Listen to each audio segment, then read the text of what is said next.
Iniciei a gravação, tá? Bom dia. Iniciei a gravação. Vamos começar nossa aula, tá bom?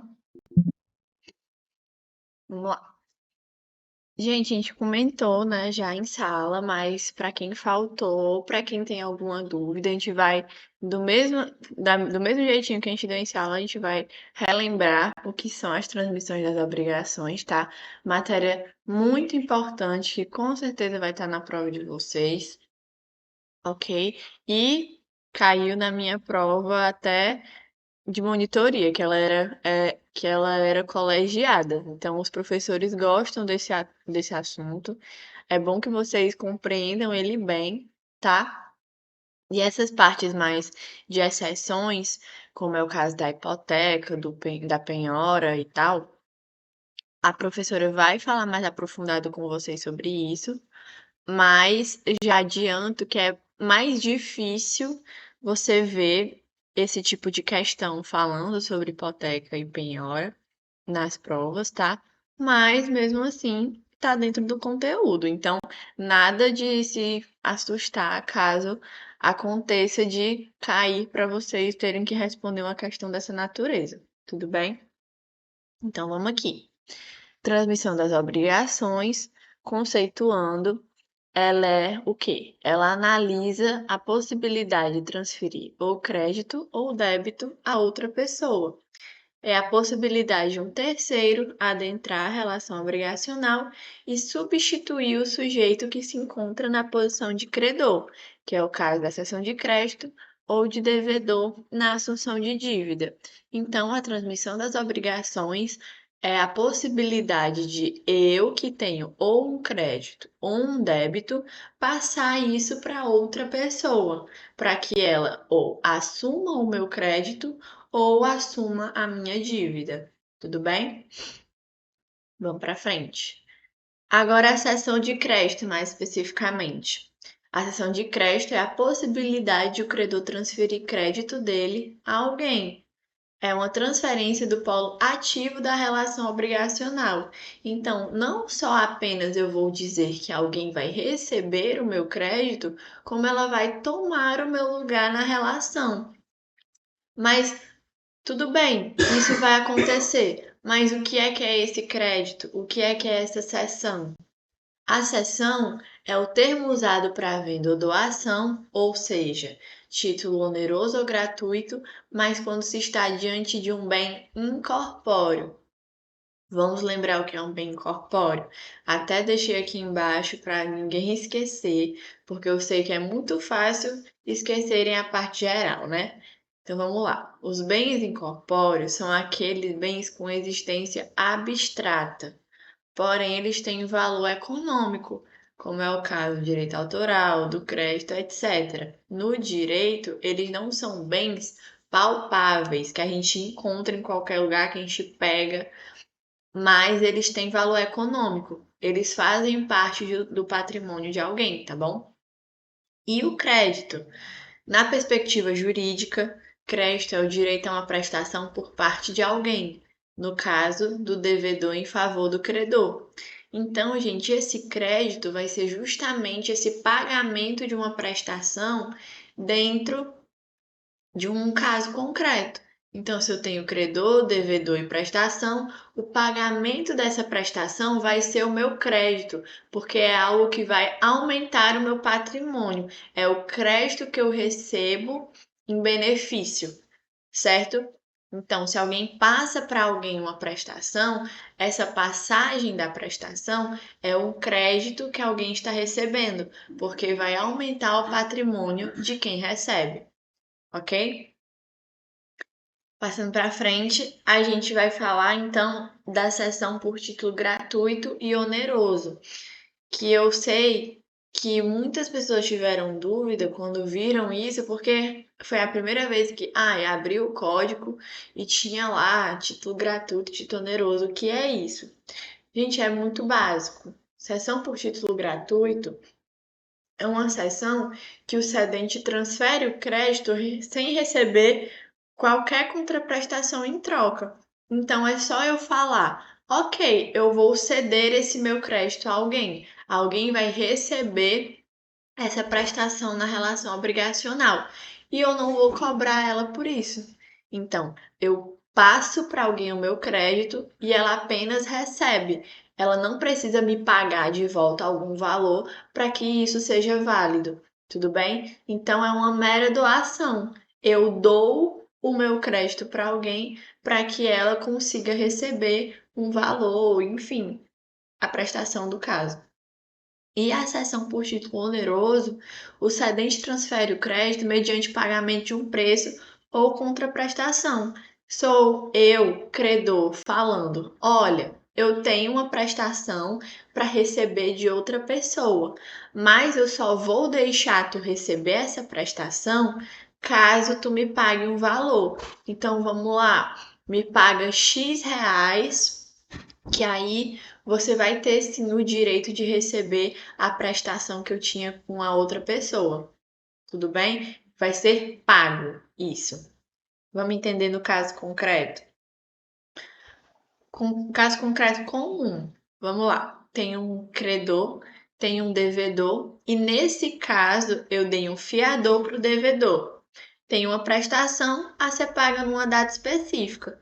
Então eu tenho Pedro, que é devedor de João, pela prestação de R$ 10.000 a serem pagas dia 1º de dezembro de 2023 e caso Pedro, nessa data, não tenha como pagar, não tenha patrimônio, o fiador vai suprir a dívida. Tudo bem? Continuando. Quando eu abro essa relação, eu tenho como ter alguém interessado nessa relação que eu abri, que eu comecei, que foi o caso do Lucas. Ele se interessou por essa obrigação que eu tinha e falou: Ó, João, gostei que tu tem uma relação para receber R$ 10.000 do Pedro. Eu queria comprar esse teu crédito, que aqui a gente está falando de uma cessão por título oneroso. Mas como assim? Como é que isso acontece? O Lucas, ele vai chegar para João e ele querendo comprar o crédito dele, não é apenas ele querendo comprar R$ 10.000. Não, ele quer comprar a posição de credor de João. Então, passando para frente, o que é que vai acontecer? Depois que isso acontecer, o Lucas e o João, eles vão trocar de lugar, caso o João aceite ceder o crédito dele, até porque ele não é obrigado. Se o Lucas falou, João, eu quero trocar de lugar contigo, te dando R$ 8.000, para poder eu agora ser o credor da relação e conseguir receber R$ 10.000. Mas aí quem é que vai pagar isso para mim? É o Pedro. Por quê? Porque agora ele é o novo credor da relação. Ele é o novo credor da relação de Lucas, Pedro, prestação de R$ 10.000 a serem pagos no dia 1º de dezembro. Tem essa transferência do polo ativo da relação obrigacional. Aí vocês podem se perguntar o porquê que isso vai ser benéfico para o João, se agora ele receber um valor menor do que ele ia receber. Gente, vai ser benéfico tanto para o João quanto para Lucas. Por quê? Porque Lucas, obviamente, ele vai pagar um valor mais baixo para receber um valor mais alto. No caso, ele pagou R$ 8.000 para receber R$ 10.000. É uma coisa benéfica para ele. Aumentou o patrimônio no caso dele. Porém, para João, não é porque diminuiu o valor para ele que vai ser maléfico para o patrimônio dele. Por quê? Porque a gente tem uma data específica para o pagamento dessa prestação. João ia receber esse valor dia 1º de dezembro de 2023. No momento da cessão de crédito, o João vai receber R$ 8.000 hoje.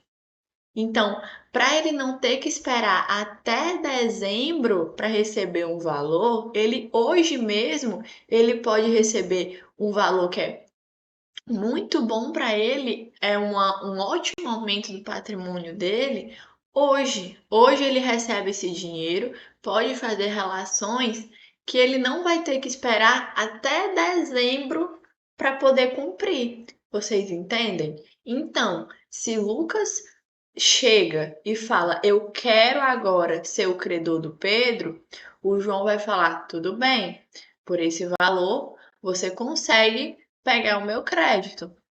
Então, o Lucas vai e quando chegar dezembro, Pedro vai pagar a ele 10 mil reais. Ele vai adorar receber 10 mil reais. E João, nesse momento, já de cara, ganhou 8 mil reais que ele só ia tentar receber, ok, que por um preço um pouco maior, lá no final do ano. Mas voltando, ele não é obrigado a fazer essa sessão de crédito. Se o Lucas chegasse falando, ó, eu quero comprar o teu crédito por 8 mil reais, o João pode muito bem falar, não, não quero, o valor é mais baixo, prefiro receber o meu dinheiro por inteiro, blá blá blá. Ele não é obrigado, tá? Mas mesmo assim, ele tem o direito de receber, caso ele ache benéfico para ele já receber de logo, em vez de esperar até o dia da prestação. Tudo bem? Continuando. Aqui, gente, na seção de crédito, todas as pessoas dessa relação vão ter nomes diferentes. O que vai acontecer? O credor primitivo, que foi o primeiro que começou a relação obrigacional, porque vocês lembram que o primeiro exemplo era João, credor de Pedro, pela prestação de 10 mil. Então, nessa primeira relação, eu tinha um credor primário, porque o Lucas ainda não existia, e um devedor. Então, o João, ele estava aqui para ser o primeiro credor, né? Então, o credor primitivo, o primeiro credor, a gente vai chamar ele de cedente, que é a pessoa que cede o crédito, certo? O credor secundário, que foi aquele que chegou na relação obrigacional, aquele que quis ter o crédito, que no caso é o Lucas, esse cara a gente vai chamar de cessionário, tá? Ele é a nova pessoa, é a pessoa que recebeu essa sessão. E o devedor, que não se mexeu, não mudou nada, o devedor agora ele apenas vai ser chamado de cedido, certo? Então, relembrando, João, que foi o primeiro credor, a gente chama ele de cedente. Lucas, que foi quem quis que essa sessão acontecesse, ele é o cessionário. E o Pedro, que ele é devedor, não importa para quem, ele é o cedido dentro de uma sessão de crédito, certo? Agora as regrinhas da sessão de crédito. Para ser válida a sessão de crédito, é dispensável a concordância do cedido. O cedido não pode se opor. Então, gente, para ser válida uma sessão de crédito, o cedido, que no caso é o devedor, né, que a gente já viu, o devedor, ele não pode se opor a essa obrigação. Como assim? Se chega uma pessoa e fala para mim, Lorena, eu sei que tu tem um crédito e eu quero comprar esse teu crédito. Aí chega a pessoa que ia me pagar e fala: Não, não quero que isso aconteça, eu não concordo. Ela pode desfazer a minha relação? Não, não pode. Eu vou chegar para ela e falar: Tô nem aí que tu não quer. Eu quero, vai ser benéfico para mim, para o meu patrimônio. Você vai continuar obrigado a pagar a sua prestação, só não vai ser mais para mim. Então, não importa se o cedido, no caso o devedor, ele vai concordar. Ele não tem essa autoridade toda. Se ele não concordar, a obrigação continua sendo válida, porque quem precisa concordar ou não são as pessoas que vão trocar de polo, tudo bem? Porém, mesmo que ele não precise concordar, o cedido precisa ser notificado, que na maioria das vezes essa notificação é feita pelo cessionário para que a obrigação seja eficaz. Ou seja, para que essa obrigação ela cumpra efeitos, ela tenha efeitos jurídicos, o cedido ele precisa saber dessa relação. Tudo bem? Então, para que ela seja eficaz, para que ela produza efeitos, o cedido precisa saber, tá? Ele precisa saber que essa relação está existindo. Por quê? Porque a notificação serve como aviso prévio que agora o cedido pagará ao cessionário. Então, se eu não aviso, ei, devedor, você agora paga a Lucas, você não paga mais a João. Ah, tudo bem, obrigado por me avisar. Porque se ele não tiver esse aviso prévio, ele vai pensar que nada mudou. Ele vai pensar, eu tenho uma relação obrigacional, tenho que pagar 10.000 reais para o João. Porque ninguém me falou que isso mudou em algum momento, tudo bem? Então, se o cedido não souber dessa sessão de crédito, se ele não for notificado que mudaram os credores, não vai produzir efeitos justamente porque ele não vai ter como pagar essa pessoa que ele não sabe quem é. Tudo bem? Vamos passar aqui para a perguntinha, que eu sei que vocês já sabem a resposta agora, mas eu vou explicar caso tenha alguém que não assistiu a nossa aula, tá? Em uma sessão de crédito, para que esta seja válida, é dispensável a concordância do cedido, porém indispensável a sua notificação. A quem viu a nossa aula, deixa eu só confirmar, é verdadeiro ou falso, galera?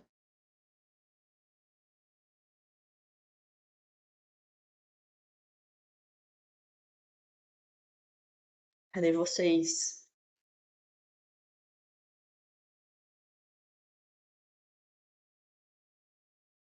É falso. Eita. Muito bem. Para alguém que acha que não é falso, tá? Alguém que não tem entendido, por que que é falso, Lorena? Se justamente tu acabou de falar sobre isso. Gente, é falso. Justamente porque se eu estiver falando de validade, como foi o caso da pergunta, que ele perguntou, é válido a sessão se ela for, se o cedido não concordar, ela é válida, é o que está escrito na primeira regra. Mas ela está falando que não é válido se o cedido não for notificado. Isso está errado. Por quê? Porque não é que não vai ser válido se o cedido não for notificado, é que não vai ser eficaz, não vai produzir efeito. São duas coisas completamente diferentes. Porque se eu tenho uma sessão de crédito e o cedido ele não é avisado, essa relação ela ainda é válida. Ela continua existindo, ela só não vai produzir efeitos, ela apenas não é eficaz, justamente porque, como eu já falei, ela não tem como ser eficaz se eu não sei para quem eu devo pagar. Tudo bem? Então ela é válida por quê? Porque ele continua tendo uma prestação, ele continua tendo que pagar a alguém, tá? Mas ela não é eficaz porque se eu pagar a esse alguém agora é a pessoa errada da relação. Então vamos lá. Eu tenho essa relação que houve uma cessão de crédito. Se eu tenho a minha prestação, eu pago ela de qualquer forma, sabendo ou não da existência de um novo credor, tá? Por quê? Porque se eu não souber quem é o credor, ainda é válido para mim pagar ao credor primitivo, que a gente vai falar sobre isso mais na frente. Mas não é eficaz, a cessão de crédito não produz efeitos. Eu não estou falando que a obrigação de dar não produz efeitos. Não estou falando isso, estou falando que a cessão de crédito não produz efeitos. Justamente porque, se eu tenho uma cessão de crédito que eu não fui notificado, eu não vou ter como pagar a nova pessoa que chegou na relação, tá? Próxima regrinha. Na cessão de um crédito, as eventuais garantias da dívida como fiador, hipoteca, penhor, etc., continuam existindo. Como assim? Vamos relembrar que na minha relação que eu tinha credor, devedor e fiador, esse fiador existia para caso Pedro não tivesse como pagar a obrigação dele, certo? Então, vamos ter uma sessão de crédito, vão trocar os credores. Será que esse fiador que ficou, ele vai continuar sendo fiador dessa relação, já que houve mudança de credores? Sim, ele vai continuar. Por quê? Porque ele é fiador do devedor e eu mudei de credor. Eu apenas mudei o polo ativo. Eu não tenho como tirar as garantias do polo passivo se eu não mexer com eles, entenderam? Então, se eu tenho um fiador, eu tenho uma hipoteca, etc., que é garantia minha, que sou o devedor, se mudar os credores, eu continuo tendo, justamente porque eu não me mexi na relação obrigacional. Entendem? E por último, essa regrinha é muito complicadinha, mas a gente consegue entender ela, que é o quê? Em regra, o cedente não responde pela solvência do devedor. Isso aqui a gente vai chamar de cessão pró-soluto. Então, o que é uma cessão pró-soluto? É que se eu tiver um devedor e ele vai ficar insolvente, ele não tem mais patrimônio. Se isso acontecer, o cedente, que é aquele primeiro credor, ele não vai responder por essa solvência. Então, se o cessionário, né, que no caso era o Lucas, aquele que comprou o crédito, se o cessionário chegar, ei, João, lembra que tu tinha aquele devedor que eu comprei o teu crédito? Pois é, ele ficou insolvente, então tu tem que me pagar o valor que ele não vai poder me dar. O João vai falar: Eu sinto muito, meu amigo, mas eu não respondo por isso. Justamente porque a cessão de crédito, gente, é um risco. Até porque a cessão de crédito ela não precisa ser feita só entre pessoas físicas, tá? Ela pode ser feita entre uma pessoa física e uma pessoa jurídica, no caso, uma pessoa em um banco. Então, sabe, é como se sempre tivesse o risco de quando eu pegar uma cessão de crédito, eu corro o risco de não ser pago pela insolvência do devedor, tá? Então, a cessão pró-soluto é justamente isso, que se eu tiver uma relação com a cessão de crédito e o cedido ficar insolvente, a cessão de crédito e a obrigação se encerram ali porque o cedente ele não vai responder por isso. Ele não vai tirar do patrimônio dele para dar ao cessionário, tá? E a outra coisa é que poderá o cedente responder pela solvência do devedor se houver cláusula expressa. E aí é o que a gente chama de cessão pró-solvendo. O que acontece aqui? Se antes de eu fazer essa cessão de crédito, eu escrevo lá em cláusula expressa, eu digo que em caso de insolvência do devedor, eu respondo pela prestação. Então, o que vai acontecer? Se expressamente escrito dentro do contrato eu falar, ok, você pode comprar o meu crédito, e eu te garanto ainda que se o devedor ficar insolvente, eu te pago o valor que você me deu de volta, que é o que a gente vai falar agora, que por força de lei responderá tão somente pela devolução do valor recebido. Então, se eu tiver uma sessão pró-solvendo e eu expressamente digo que respondo por essa insolvência, pela solvência do devedor, eu, quando for pagar, se o devedor ficar insolvente, quando eu for pagar de volta o cessionário, eu vou pagar que valor? Eu vou pagar o valor da obrigação ou o valor que eu recebi no momento da cessão de crédito? Eu vou pagar o que eu recebi no momento da cessão. eu vou pagar apenas o valor que eu recebi. Então, se eu tenho a relação de Lucas e Pedro, que era de R$ 10.000, mas Lucas antes tinha pago R$ 8.000 a João para comprar o crédito, se o devedor ficar insolvente, eu vou devolver os R$ 8.000 do pagamento do crédito. Eu não vou pagar os R$ 10.000 que ele ia receber. Tudo bem? Porque agora sim eu tenho uma relação obrigacional. Tá sim, Melissa, tá sendo gravado.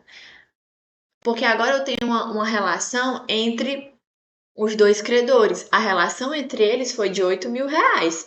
Então, se deu alguma coisa errado, eu respondo por isso que eu já recebi. Eu respondo por esses R$ 8.000. Eu não vou responder pelo valor da obrigação. O valor da obrigação era os R$ 10.000 que ele tinha com o Pedro. Mas não tem como esse valor ser pago, justamente porque eu tiraria a mais do patrimônio de João se fosse para eu pagar esse valor. Então, ele só paga aquilo que ele recebeu. Tudo bem? Para frente. Quando a gente fala da notificação, a gente tem as regrinhas específicas, né? Que a gente já conversou um pouco, mas tem uma que é mais específica ainda. Oi, diga. Vai, Rafael, volta aí. Diga.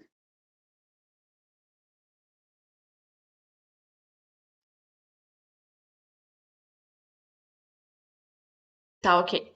A sessão pró-soluto, o que acontece com ela?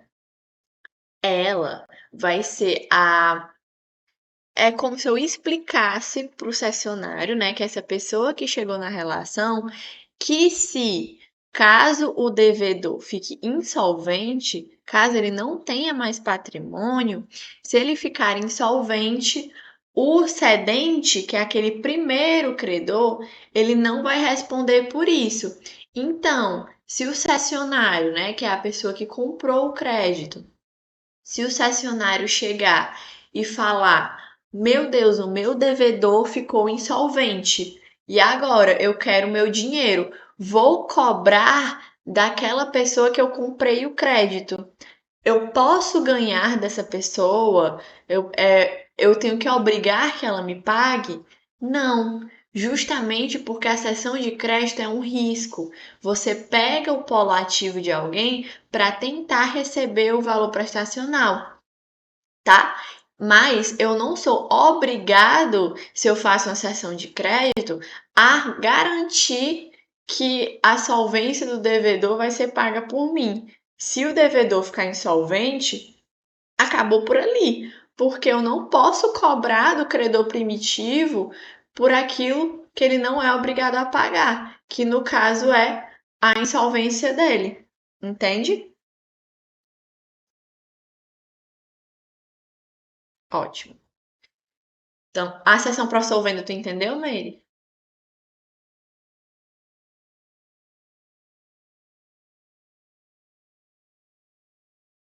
Tem. É necessário, é por força de lei. Se ela não tiver expressa, ela não vale.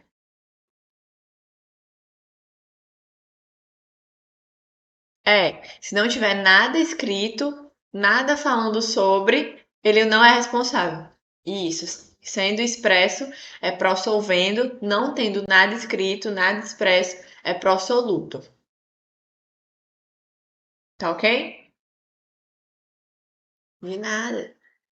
Continuando aqui, então. Na notificação, a gente já viu que ela é requisito de eficácia, né? Isso tá lá no 290, tá bom? Então, se não for notificado, a relação não produz efeitos, mas continua válida. Que é isso que a gente fala agora, que como requisito de validade, ela pode ser dispensável.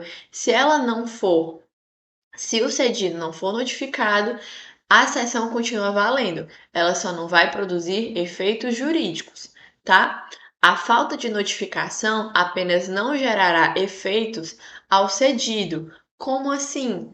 Aqui o que a gente está falando é que se eu tenho uma sessão de crédito e eu não notifiquei o cedido, eu não notifiquei o devedor, a falta dessa notificação não vai gerar efeitos para o devedor. Por quê?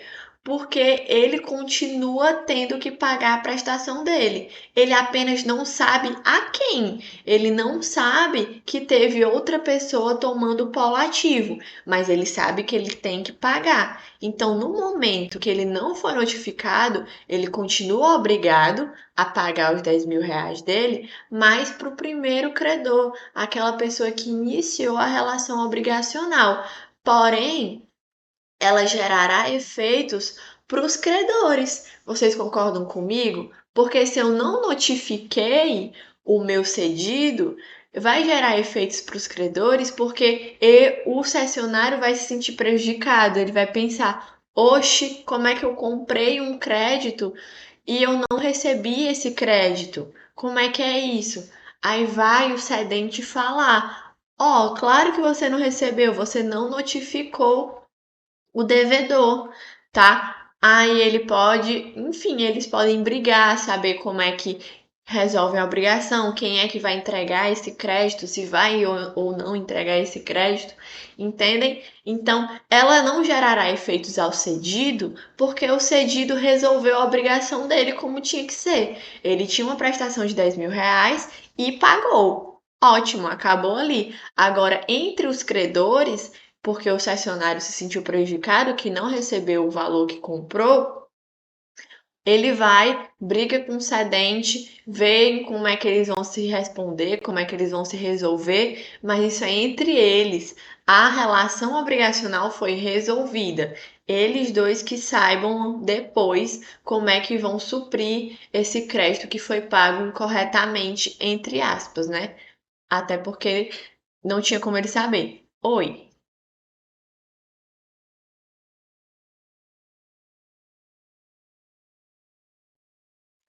Então, a gente vai falar isso um pouco mais para frente, porque tem uma regra apenas em que o cedente vai responder, tá? Quando a gente chegar lá, eu te falo, porque é uma única regra em que o cedente vai poder sim chegar para o cessionário e falar: ei, foi muito paia isso aí que aconteceu, eu te pago o valor, tá bom? Mas a gente vai chegar lá.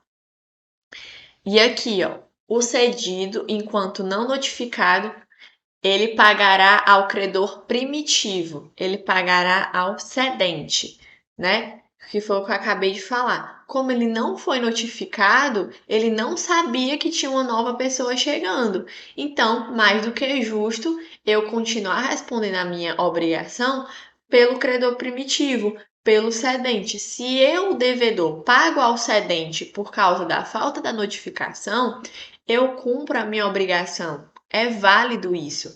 Agora, se eu recebo uma notificação, né, que mudaram os credores e eu pago ao credor primitivo, aí sim vai estar errado. Aí sim eu posso dizer que eu fui contra a relação obrigacional e o cessionário vai poder exigir o pagamento do valor para mim, porque eu sabia que não era mais a João que eu tinha que pagar, era a Lucas. Tudo bem?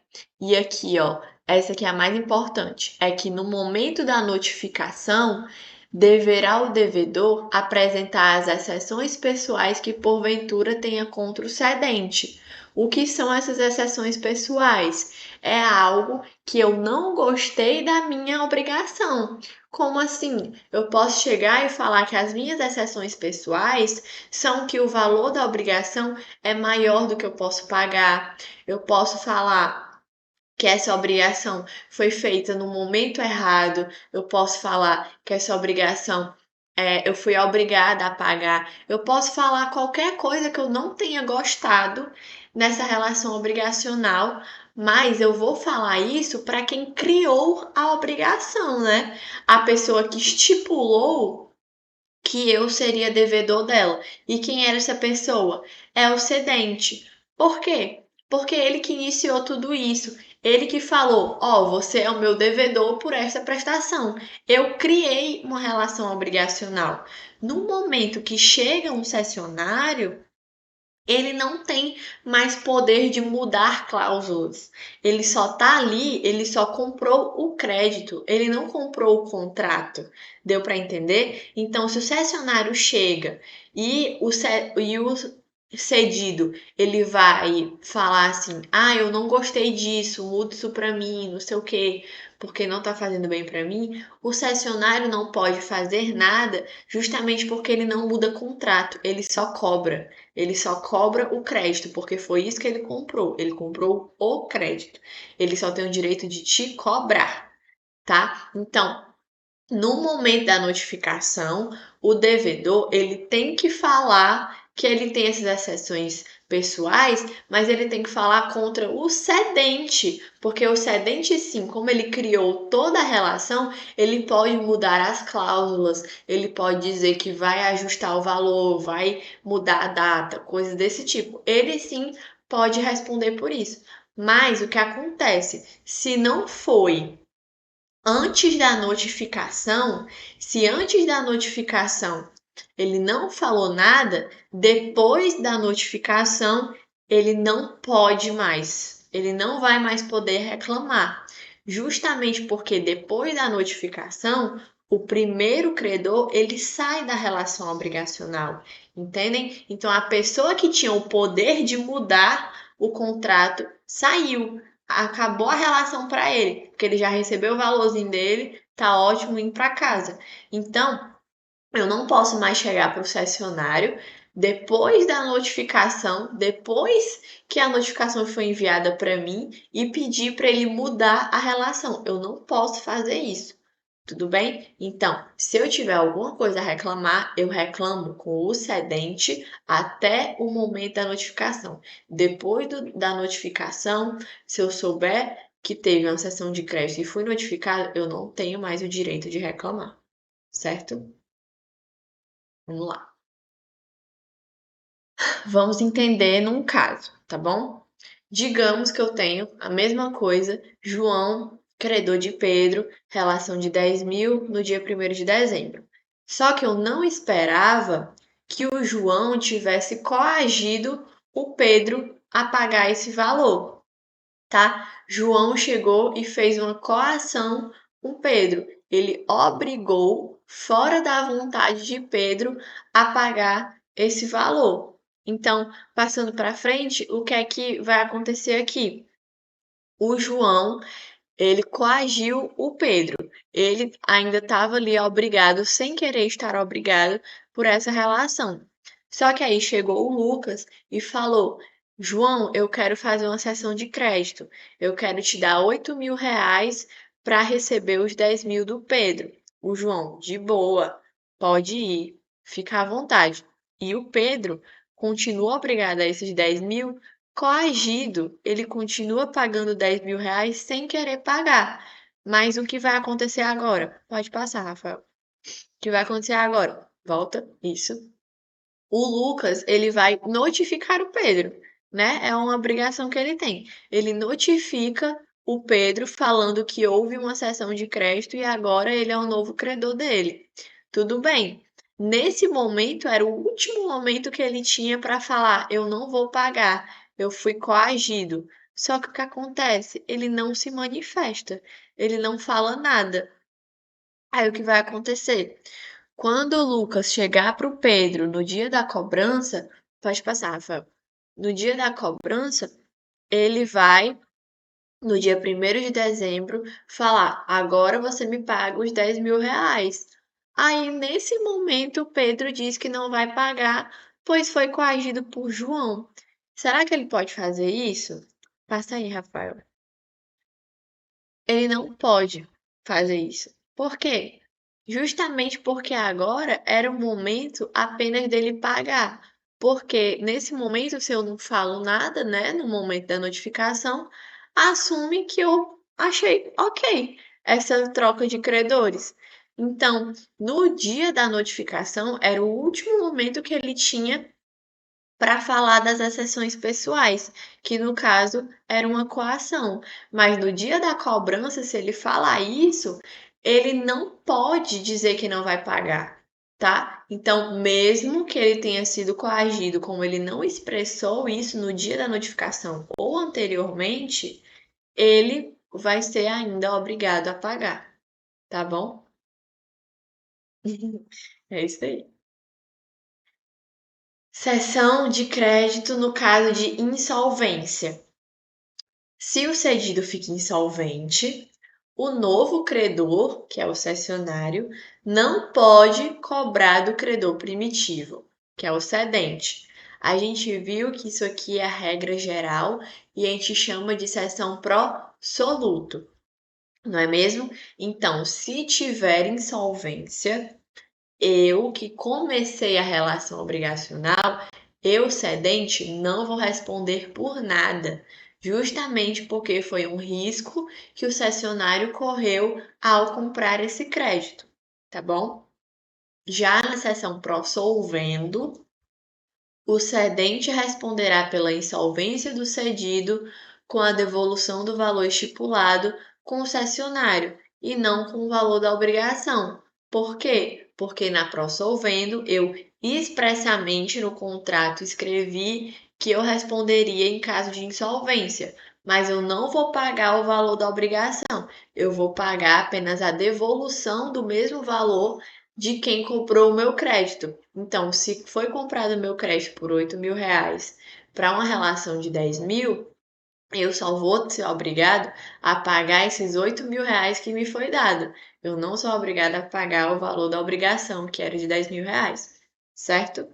Isso aqui é por força de lei. O cedente responderá tão somente pela devolução do valor recebido. Isso aqui no artigo 297 é expressamente explicado, tá bom? Próximo. Registro de cessão de crédito hipotecário. O que vai acontecer aqui? Artigo 289. O cessionário, ele pode registrar a transação no registro imobiliário do imóvel hipotecado, garantindo seus direitos sobre o crédito e informando terceiros interessados na situação jurídica do imóvel. O registro da cessão é importante para assegurar que o cessionário possa exigir o pagamento do crédito em caso de inadimplência do devedor original e para informar compradores em potencial sobre a existência da hipoteca e da cessão de crédito. Aqui foi a pergunta da Meire, quando ela me fez, se ela perguntou, Lorena, em nenhum momento o cessionário vai poder cobrar o cedente? Aqui é que é o momento, meu povo. O que é que vai acontecer? Primeiro vamos entender o que é uma hipoteca. A hipoteca é uma garantia que eu dou pelo pagamento da obrigação. Então, eu digo que um imóvel foi hipotecado quando ele foi dado em garantia em caso de inadimplência do devedor. Se o devedor não pagou, eu não estou falando de insolvência, eu não estou falando que ele não pagou porque não tinha mais patrimônio. Eu estou falando que ele não pagou por inadimplência. Então, se eu tenho inadimplência, o devedor não pagou, eu posso ter como garantia o imóvel que foi hipotecado. Então, eu tenho um imóvel para receber caso o devedor não me pague, certo? Então, isso aqui é uma hipoteca. Então, o que vai acontecer em caso de cessão de crédito? Se eu tenho uma cessão de crédito e eu tenho um imóvel como hipoteca, como garantia, eu vou escrever dentro do registro desse imóvel, tá? No registro imobiliário, que há cessão de crédito. Tudo bem? Então, eu expressamente digo: olha, eu estou entrando nessa relação como um novo credor, como cessionário.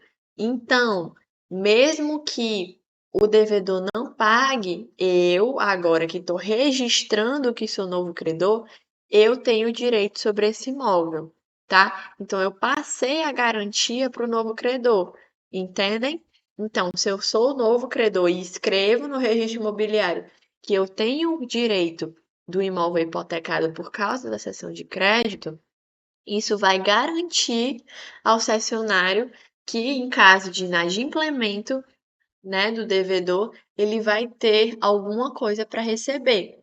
Agora, se acontecer de o cedente chegar, fazer a cessão de crédito e o cessionário for cobrar e aí ele não receber esse imóvel, coisa desse tipo, tá?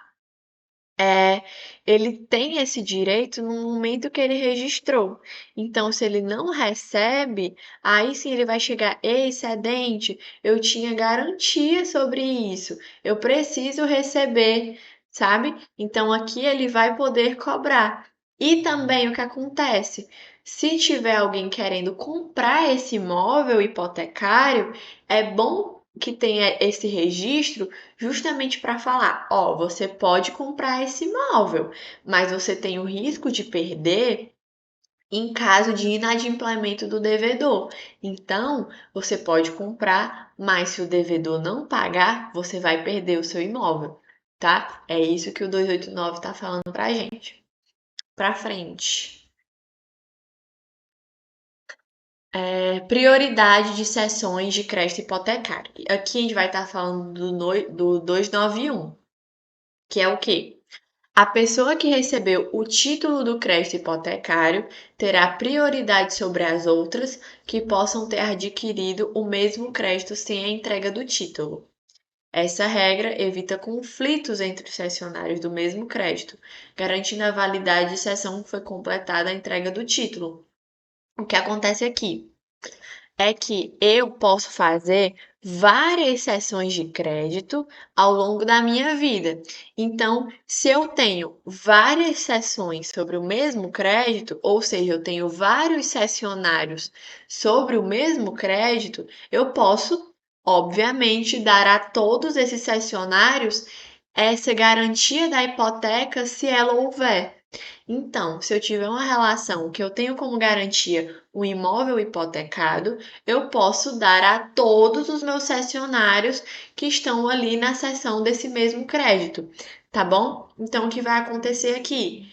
Se algum desses cessionários falar, ei, o meu devedor ficou insolvente, aí outro chega e fala, o meu também, né? Aí eles vão lá, então eu quero agora o meu imóvel que foi hipotecado. Será que os dois vão receber esse imóvel? O que é que vai acontecer? Não.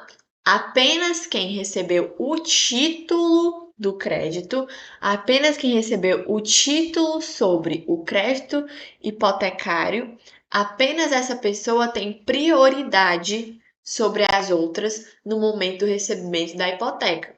Então, mesmo que eu tenha vários cessionários tendo como garantia uma hipoteca sobre esse mesmo crédito, eu, se tiver uma briga entre eles, de um querendo a garantia, outro querendo a garantia e tal, eu vou resolver tudo isso entregando a quem, na verdade, tem o título.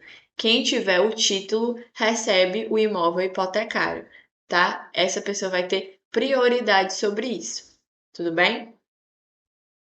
Passando para frente. As exceções do devedor.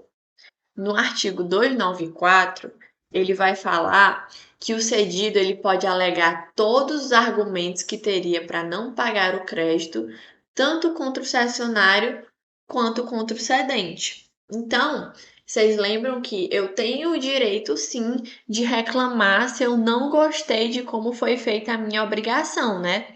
Então, eu posso reclamar disso tanto eita, tanto contra o cessionário no dia da notificação contra o cedente. Então, se eu não gostei, para mudar tudo isso, eu tenho que garantir que o cedente ainda exista na relação para poder ele mudar, porque o cessionário não tem esse direito, né? Ele apenas cobra. Então, se eu tenho alguma coisa para reclamar, eu tenho até o dia da notificação para reclamar. Então, eu posso reclamar tanto para o cessionário nesse dia da notificação, ou contra o cedido, ou contra o cedente ao longo do tempo.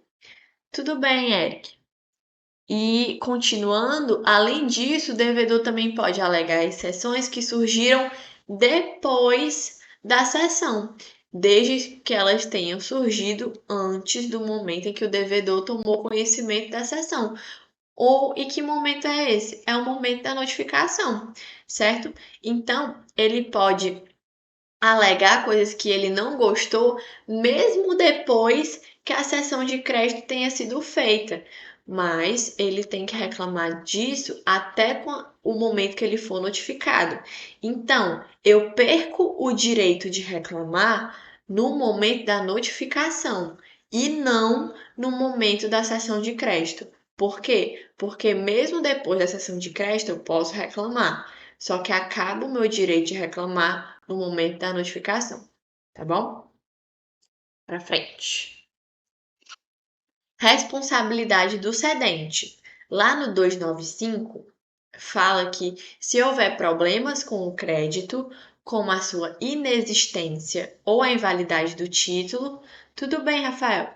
Ou a invalidade do título, o cedente ainda será responsável perante o cessionário. Erismeire, vamos pegar essa parte aqui justamente para falar que o cedente vai ser responsável pelo cessionário nesse momento, pelo 295. Por quê? Porque aqui sim vai ter problemas em que o cedente que fez o problema existir. O que acontece? Se tiver algum problema com esse crédito no momento que eu vendi, né? Eu vou falar, ó, eu quero comprar esse crédito, tá? Aí eu falo, não, tudo bem, de boa, pode confiar. Só que aí chega lá na frente e eu vejo que o devedor não existe. Eu vejo que essa obrigação nunca foi feita, ou então eu vejo que ela é inválida, eu vejo que foi feita com uma pessoa menor. Nesse momento, tá? Nesse momento que teve um problema com o crédito, o cedente vai ser responsável pelo cessionário. Então, nesse momento, sim, o cessionário pode chegar para o cedente e falar: Ei, me paga o valor, porque literalmente tu me deu uma obrigação, eu comprei uma obrigação que não existe. Como é que eu vou receber o meu crédito numa obrigação que não existe? Aí sim, o cedente vai chegar para ele, cara, realmente essa relação não existia, então eu vou aqui te devolver o teu valor. Aí sim, o cedente vai ser responsável pelo cessionário. Tudo bem? Entendeu, Meire? Ótimo. Então, aqui, ó, essa responsabilidade é mais ampla na seção por título oneroso e mais limitada na seção por título gratuito, onde só ocorre em casos de má-fé. E é um pouco óbvio até pensar sobre isso, porque na sessão por título oneroso eu paguei por aquela sessão. Então, se eu chego, pago por um crédito e esse crédito não existe, obviamente eu vou ter perdido dinheiro por causa disso. Então, é mais amplo falar que o cedente é sim responsável patrimonialmente pelo meu crédito na sessão por título oneroso, justamente porque eu não posso ficar num prejuízo, sendo que a culpa não foi minha, certo? Só que numa sessão por título gratuito, vocês vão lembrar que era uma doação, né? Eu doei o crédito a alguém, então ninguém perdeu patrimônio nesse momento. Então, se eu dou a alguém uma sessão, desculpa, se eu dou a alguém um crédito que não existe e eu não paguei nada por isso, o patrimônio de ninguém foi violado. Vocês concordam? Só que se tiver tido má fé, aí sim tem responsabilidade do cedente, porque foi por má fé que ele falou: não, pega esse crédito aqui, eu sei que tu tá precisando, tua família tá, não sei, tá passando fome e tal, pega esse crédito que eu vou receber, né, e fica para ti. Só que antes de eu fazer isso, esse credor ele sabia que esse crédito não existia, ele sabia que o devedor não existia, ele sabia que a obrigação não existia. ou seja, foi por má fé que ele fez essa doação. Aí sim, nesse momento, ele vai ser responsável por pagar o valor ao cessionário, tá bom? Essa proteção é importante justamente para garantir que o cessionário não seja prejudicado e que possa confiar na validade e existência do crédito, tá bom? Então, é aqui o único momento em que eu vou falar para o cessionário que ele pode existir, que ele pode exigir o valor para o cedente, justamente porque ele foi responsável pela invalidade ou inexistência desse crédito, não foi por culpa do cessionário. Não foi por um risco que ele sofreu, foi por culpa do cedente, tá bom? Passando. E para terminar nossa aulinha comigo hoje, penhora de créditos. Lorena, o que é uma penhora? É um crédito que, quando ele é dado como garantia de uma dívida ou uma obrigação. Tá bom, Silvânia? Então, o que acontece aqui? Se eu tenho um crédito e eu digo que eu vou penhorar, o que acontece é que eu tô igual à hipoteca, eu tô dando um crédito como garantia. Eu tô falando, tá, se não me pagar, eu tenho a garantia da minha penhora, certo? Então, aqui isso é uma penhora, mas uma coisa mais específica da penhora é que eu vou pegar esse bem, esse crédito, e eu posso colocar ele a leilão, entendem?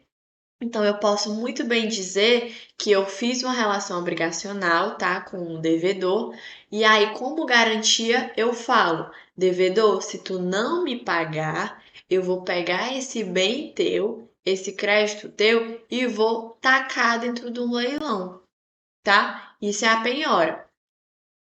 Aí, se o devedor pagar o crédito sem ter conhecimento da penhora, ele é liberado da sua obrigação de pagar.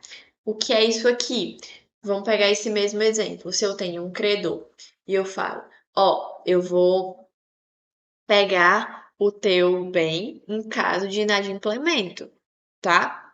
Tudo bem, eu estou sendo avisada.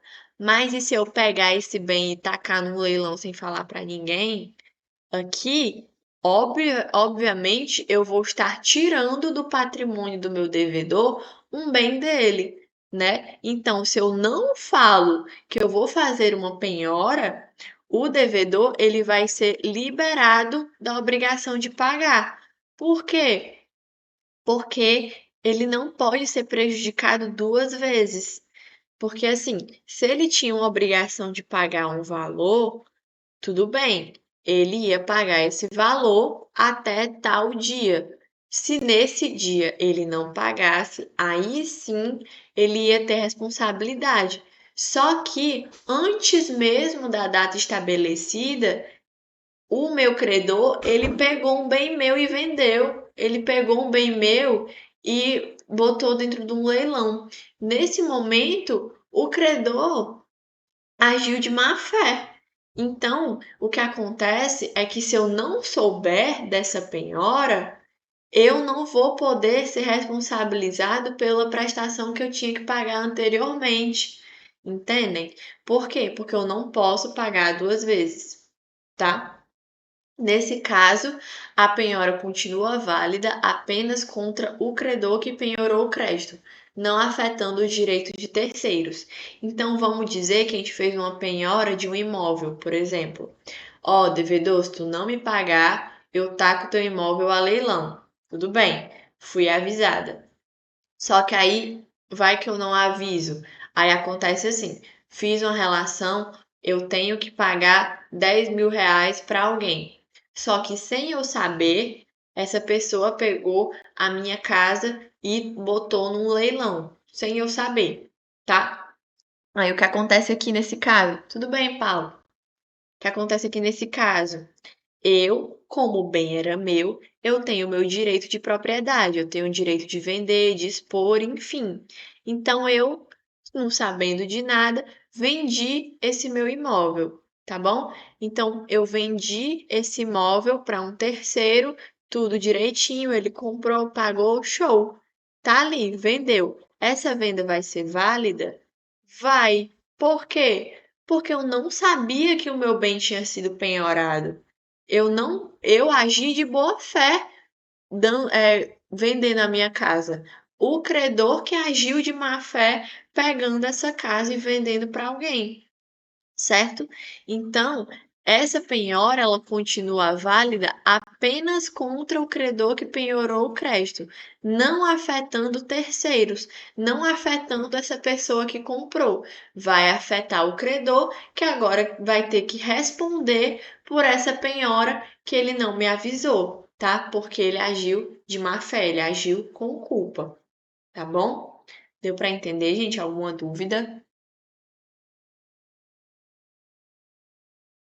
Acho que não, né? E foi isso. Paramos por aqui. Pode ir, Rafael. Vou só. Oi, posso? Só me mandar. De nada.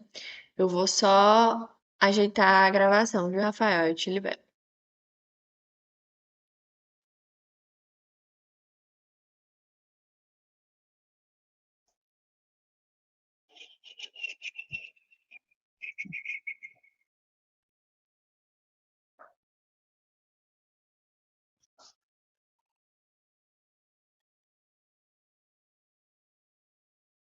Show. Bom dia, galera. Agora eu vou falar aqui um pouco sobre a parte da assunção de dívida, certo? Antes da gente começar, eu vou explicar um pouco sobre essa parte da transmissão das obrigações.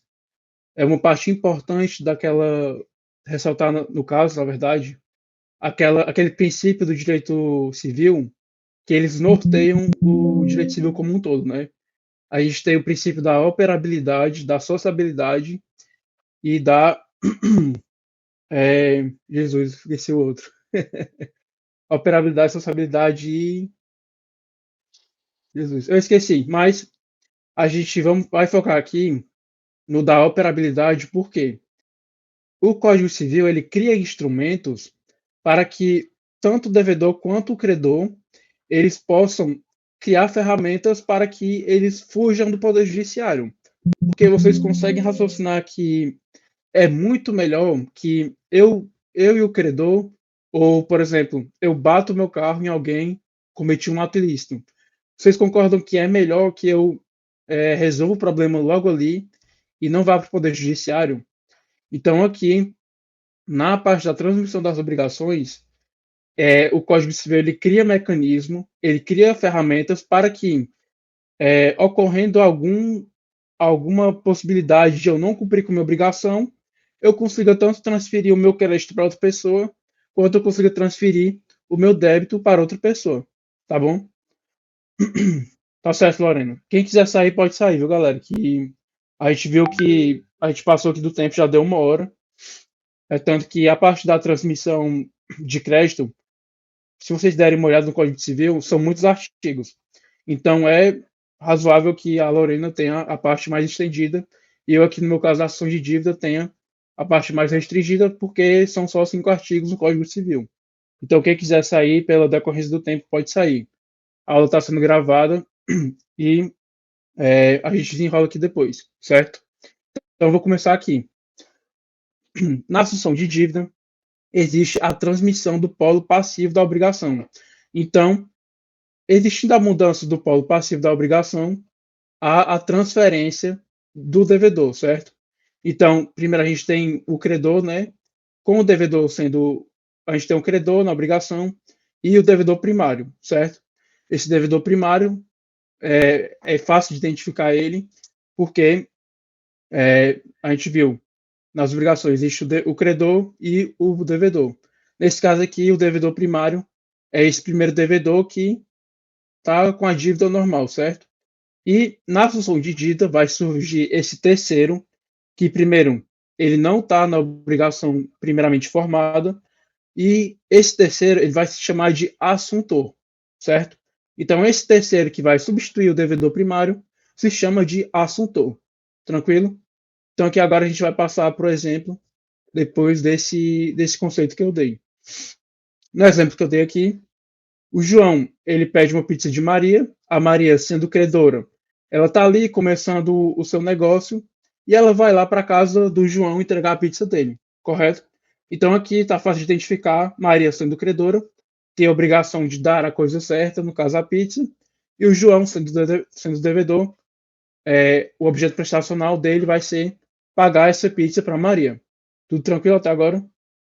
Então, nesse caso, a Maria, ela chega lá na casa do João e vai cobrar o João, né? Ó, João, tu, tu vai me pagar aqui a tua pizza que eu te dou ela, certo? Só que aí qual é o problema dessa questão aqui? O João, ele esqueceu a carteira dele, ele tá sem celular na hora de pagar a pizza. Então ele vai estar impossibilitado de pagar a pizza dele. E o que é que a Maria, sendo credora, o que é que ela mais quer no mundo? É receber o dinheiro dela, certo? Então, nesse caso, vai aparecer o Fernando. O Fernando aqui ele vai ser o salvador da pátria do João. O que é que o Fernando, sendo vizinho do João, ele vai oferecer para o João? Ó, João, tu é meu chapa, eu te conheço há muito tempo, te conheço aqui há muito tempo, deixa eu resolver esse teu BO aí. Deixa eu substituir esse pagamento da tua pizza que, posteriormente, depois que eu pagar, eu te dou ela. Aí, certo, tudo ótimo. O João, ele vai estar agradecido pro Fernando, já que ele vai pagar no lugar dele. E nessa parte, eu vou ressaltar aqui o consentimento da Maria.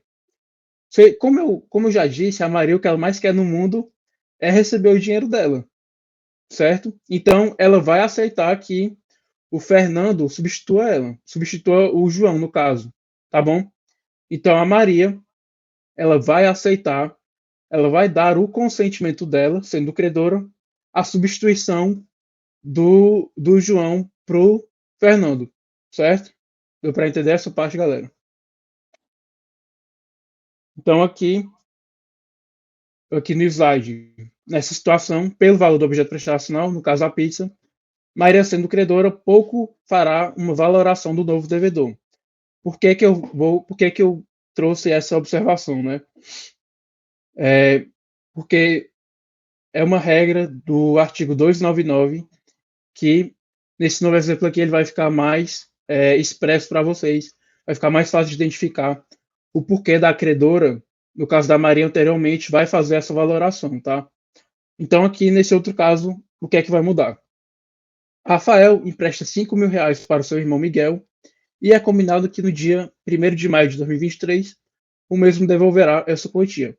Então, aqui, fácil de identificar, Rafael é o credor, Miguel, devedor primitivo, certo? Então, aqui, vai se passando o tempo, vamos dizer que o Rafael empresta hoje esses R$ 5.000 para o Miguel.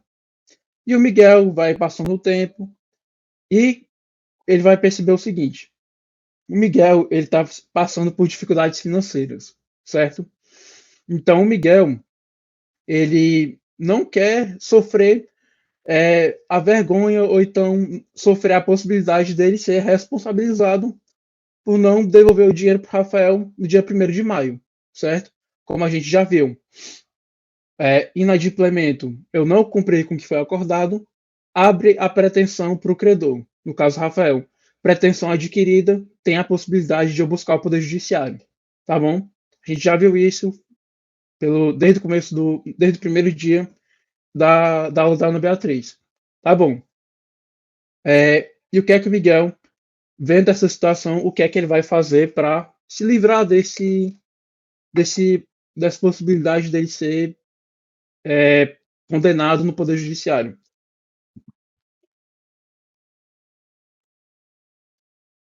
O Miguel vai fazer o seguinte: ele conhece o Gabriel, um amigo dele, e ele vai chamar o Gabriel para assumir essa dívida dele. Gabriel, pô, mancho, tu é meu chapa, tu é meu melhor amigo. Eu te conheço há 15 anos. Assume essa dívida aqui com o Rafael, com o meu irmão, que depois a gente se resolve, tá bom? Então aqui o Miguel e o Gabriel, eles se acordam, né? Pronto, Miguel. Pode deixar que eu assumo a sua dívida e depois tu me paga. No caso, o Gabriel aqui, ele aceitou essa dívida do Miguel e ele vai assumir a dívida do Miguel e ir pagando os R$ 5.000 para o Rafael, certo? Agora aqui vai chegar o problema da questão. Quando o Miguel e o Gabriel eles vão lá conversar com o Rafael, o que é que o Miguel vai falar? Ó, Rafael, no dia 1º de maio, eu, sendo o teu devedor primitivo, eu não vou conseguir te pagar nesse dia, cara. Eu tô passando aqui por dificuldades financeiras. E o Gabriel aqui, sendo meu melhor amigo, ele é aqui meu chapa, ele vai te pagar com certeza. Ele oferece o Gabriel pro Rafael para que haja essa troca. Tá bom?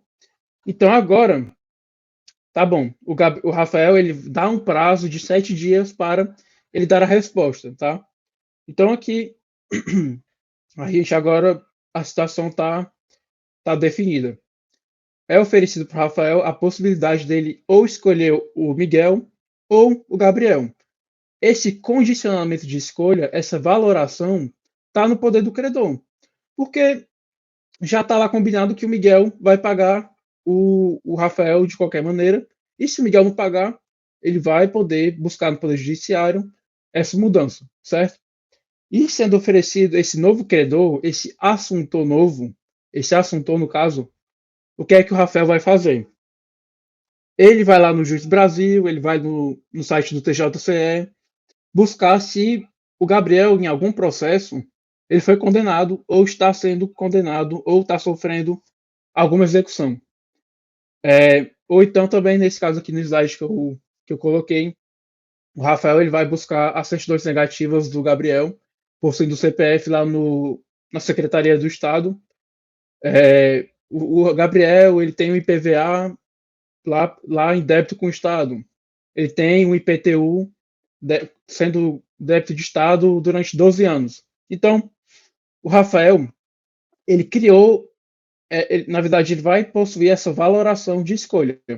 Então, de um lado, eu tenho o Miguel, que avisou para ele que não vai conseguir pagar, e eu tenho o Gabriel, o desconhecido, que ele fala assim, Rafael, confia que eu vou te pagar. Só que o Rafael, buscando esses dados, né, ele sendo diligente nessa busca, ele vê que o Gabriel também está lascado, também está endividado com o Estado, está lá IPTU, IPVA, o cara está devendo o Estado, tem um nome sujo também. E agora eu pergunto para vocês, e eu quero que vocês escrevam aí no chat. O Rafael, sendo credor, ele deverá anuir ou concordar obrigatoriamente com a mudança desses devedores? Aí vocês respondem no chat, por gentileza.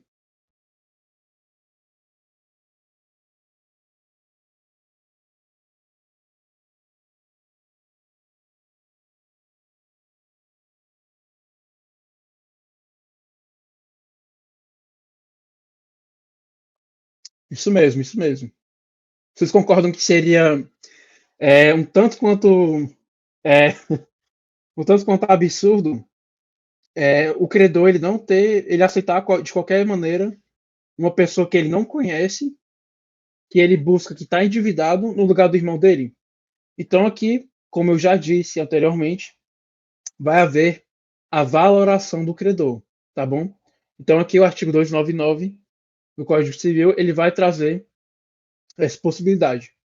Então aqui há uma proteção, há uma tutela do credor nessa aceitação ou não, dessa aceitação ou não do assuntor, certo? Então aqui é uma regra, tá? Vocês podem anotar aí que cai muito em questão essa parte do consentimento expresso do credor. Então aqui eu vou ler agora o artigo 299, que vai ficar melhor o entendimento. É facultado a terceiro assumir a obrigação do devedor. Então aqui ele fala da transmissão de dívida, né? É facultado de terceiro oferecer ao credor esse assuntor. Tranquilo. E agora aqui, com o consentimento expresso do credor, então aqui o credor ele vai ter que falar obrigatoriamente se ele aceita ou não esse assuntor novo aqui na obrigação, tá? Então aqui, mesmo o credor, vamos voltar aqui, por exemplo, é oferecido para o credor, no caso que o Rafael aceitar ou não o Gabriel, só que aqui o Rafael ele se faz de doido.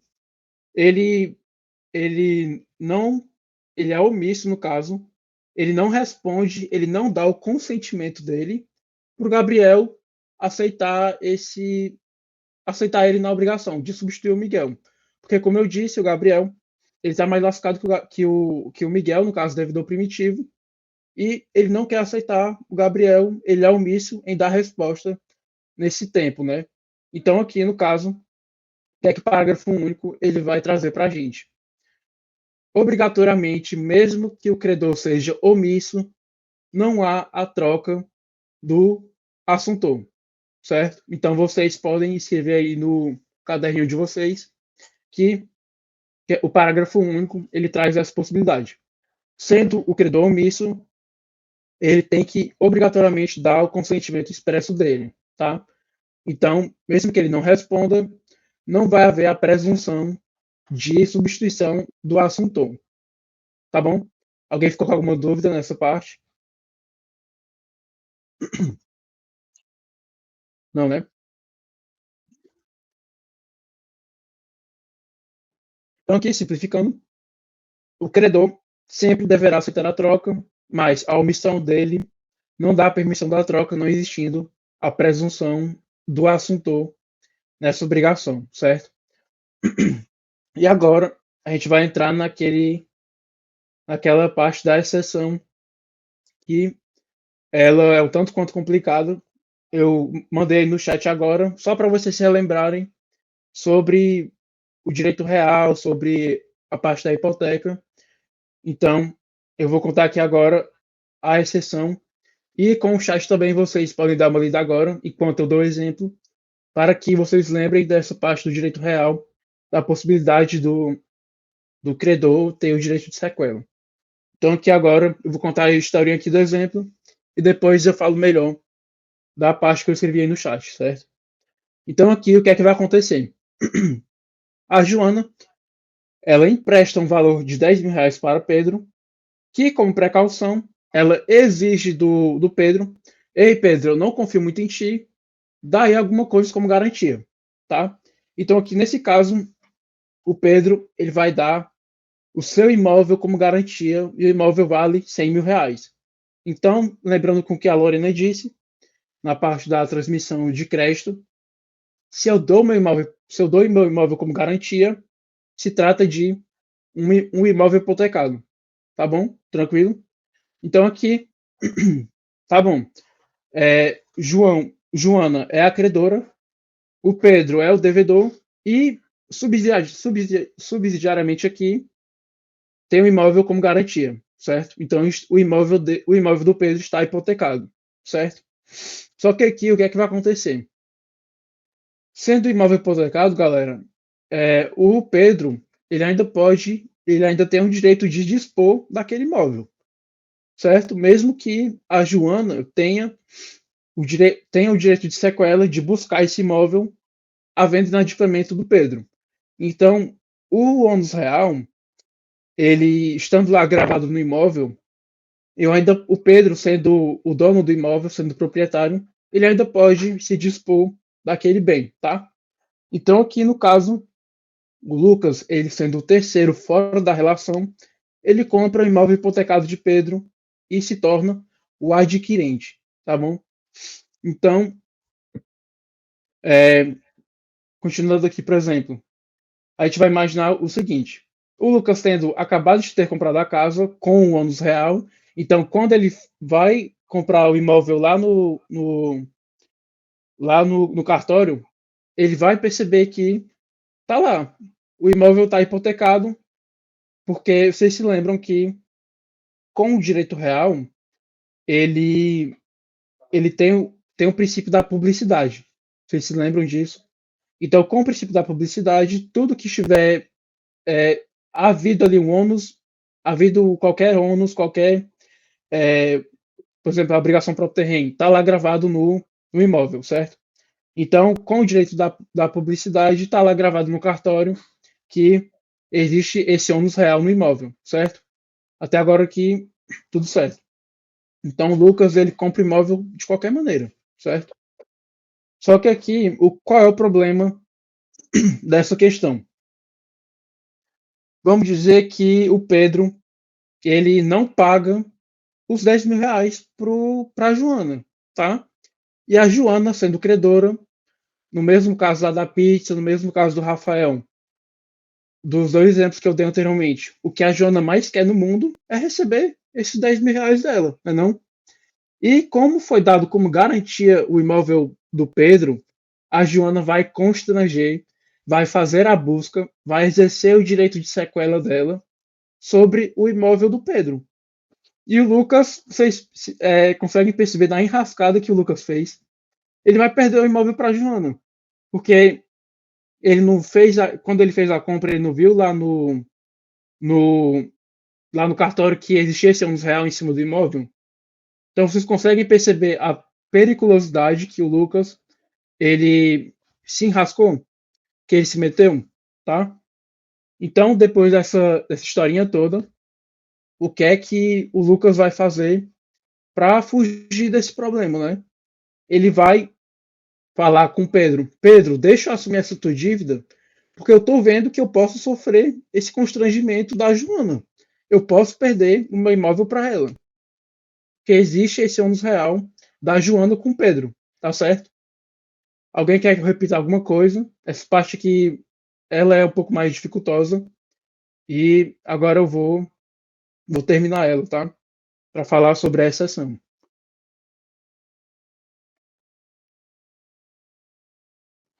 Agora, o Lucas, ele vendo que ele pode sofrer essa enrascada da Joana, ele pode perder o imóvel dele. Então a gente volta pro exemplo que ali do Rafael com o Miguel. O que é que vai acontecer? É, o Pedro e o Lucas, eles se combinam, né? O Lucas ele vai conversar com o Pedro, sendo o assuntor e o Pedro devedor primitivo. A gente vai lá. Ó, Lucas, ó, Pedro, vamos lá conversar com a Joana, cara, pra gente fazer essa troca, pra ela aceitar essa troca, já que eu tô vendo aqui que posso estar numa enrascada, que tu pode estar impossibilitado de cumprir com a tua obrigação de pagar os R$ 10.000. E o que é que a gente vai fazer? A gente vai oferecer para a Joana essa possibilidade, tá? E agora, o que é que o artigo 303 vai falar aqui? A Joana, ela sendo omissa durante 30 dias, a partir do momento em que há esse oferecimento para ela, vai haver a presunção de que ela aceitou essa troca do assuntor, tá? Então, depois dessa historinha toda que eu comentei, vocês anotem agora no caderno de vocês que o artigo 303, a Joana, a credora, sendo omissa, se fazendo de doida, não dando a resposta se ela aceita ou não o assuntor no lugar do devedor primitivo, há a presunção de que ela aceitou se ela não dá resposta durante esses 30 dias, tá bom? Certo? Então, alguém ficou com alguma dúvida aí? Ô, Rafael, repete só essa parte aí que tu falou, o artigo 303 sendo a Joana omissa. Pronto. Durante esses 30 dias, se a Joana ela não responder, vai haver a presunção de que ela aceitou a troca do assuntor, tá? Ok.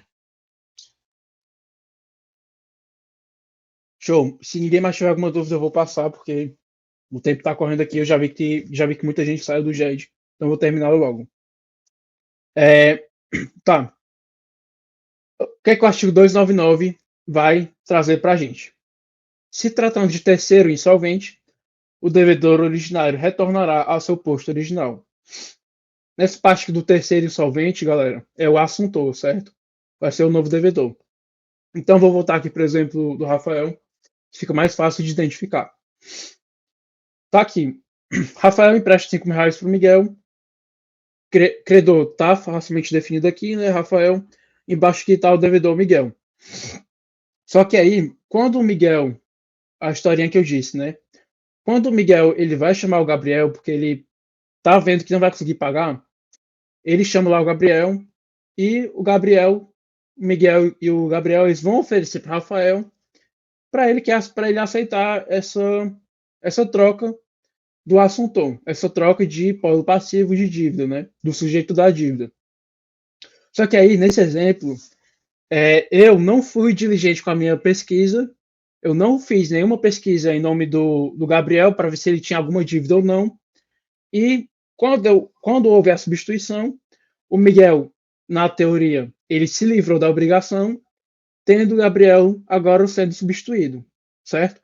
Então agora o Rafael continua sendo credor, tá lá bonitinho, a gente não mexeu nele, e o novo devedor, sendo o assuntor, agora é o Gabriel. Só que o que é que o artigo 299 ele traz para a gente? Ele traz mais uma proteção que o Código Civil dá para o credor. Sendo o Gabriel o assuntor insolvente, ou seja, ele tem mais dívidas do que crédito, do que patrimônio para pagar o Rafael, o devedor originário, no caso Miguel, ele vai ser trago de volta, tá bom? Então, porque aqui é até engraçado, não. É legal que o código ele traga essa proteção pro credor, né? Então aqui, mesmo esse assunto estando insolvente, ele vai poder trazer de volta o devedor primitivo, certo? Alguém tem alguma dúvida com o artigo 299? Se ninguém tiver, eu vou passar aqui agora para o nosso último artigo e a gente acaba o nosso JED, tá? Artigo 300. As garantias anteriores ao novo devedor, ao assuntor, serão extintas, a menos que o devedor originário não expresse a continuação destes. Por exemplo, a fiança. O que é que eu vou falar aqui agora? Vou voltar aqui para esse exemplo que é mais fácil de identificar. Certo. Vamos dizer que nesse exemplo, o Miguel, ele, como garantia para que haja o adimplemento para o Rafael, ele ofereça um fiador. Então, como a gente viu, o fiador é uma obrigação subsidiária. Então, aqui, primeiramente, o Rafael ele é o credor, Miguel é o devedor, e aqui ao lado, na tangente, sendo subsidiária, tem o fiador, tá bom? E aqui, o que é que vai acontecer? Vamos dizer que nesse exemplo, tanto o devedor primário quanto o fiador, mesmo que haja uma garantia, vamos dizer que tanto o Miguel e o fiador, eles quebram. Eles não têm mais dinheiro.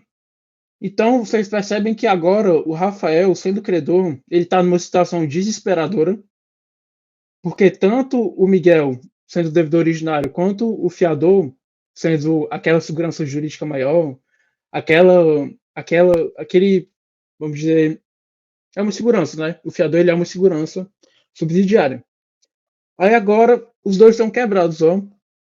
Então o credor ele vai buscar de qualquer maneira que ele tenha o dinheiro dele, porque o que acontece? O que o credor mais quer no mundo não é receber o dinheiro dele? Tá bom. Então aqui agora, nesse exemplo, no artigo 300, aqui nessa história que eu estou contando, vamos dizer que o Gabriel agora está cheio de dinheiro agora. Então, show. O Rafael ele vai aceitar o Gabriel no lugar desses dois, né? Tanto do Miguel quanto o, o fiador, nesse caso, que não tem nome. Aí vocês concordam comigo que nessa situação, vamos dizer agora que o fiador ele agora está endinheirado. O fiador ele ganhou na loteria e ele agora tem uma ruma de dinheiro de novo. Vocês concordam comigo que eu não conhecendo o Gabriel, eu vou pagar por ele? Eu não conheço o Gabriel e agora o Rafael vai poder exigir de mim, já tendo havido a troca, o fiador ele vai ter que pagar o dinheiro agora que é do Gabriel. Claro que não. Então, o artigo 300, ele nem precisava, na verdade, né, de trazer no Código Civil essa mudança, só que para deixar bonitinho, o Código Civil trouxe expressamente positivado, né, que essas garantias vão ser extintas com a assunção do assuntor, tá bom? Tá certo? Alguém tem alguma dúvida sobre essa parte que eu dei? Posso acabar a aula? Show? Tá bom? Então aí vocês podem, não havendo nenhuma dúvida, podem escrever aí no chat tanto a matrícula quanto o nome, tá? Show? Valeu, de nada, galera. Rafael, vocês ainda disponibilizam hoje no Drive esses dados de hoje? Sim, viu? A gente disponibiliza daqui a pouco, né?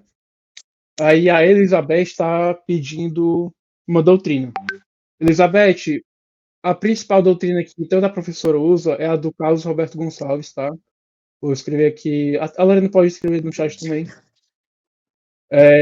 Tanto do Carlos Roberto Gonçalves ou do Orlando Gomes, tá? Tanto a doutrina, o livro do Carlos Roberto e do Orlando Gomes estão disponíveis na biblioteca digital no Unifor Online, tá? Aqui no final do slide tem esses três aqui. Se alguém quiser tirar um print para a partir de agora aqui, quando a aula acabar, pode tirar o print e já buscar esse livro para ler.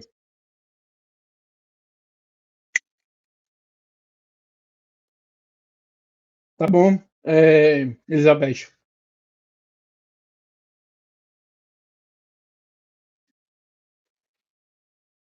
Então, se alguém já tiver colocado aí os nomes, pode colocar aí, pode sair da aula, tá?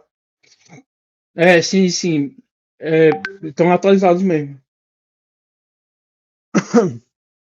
Se bem que nessa parte de obrigações não muda tanta coisa, tá?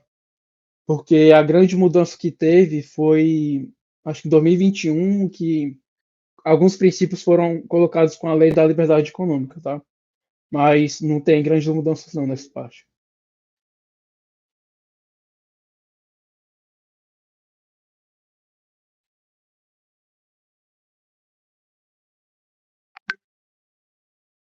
Então, quem já tiver colocado o nome e a matrícula pode sair da aula, viu, galera? Muito obrigado aí pela participação.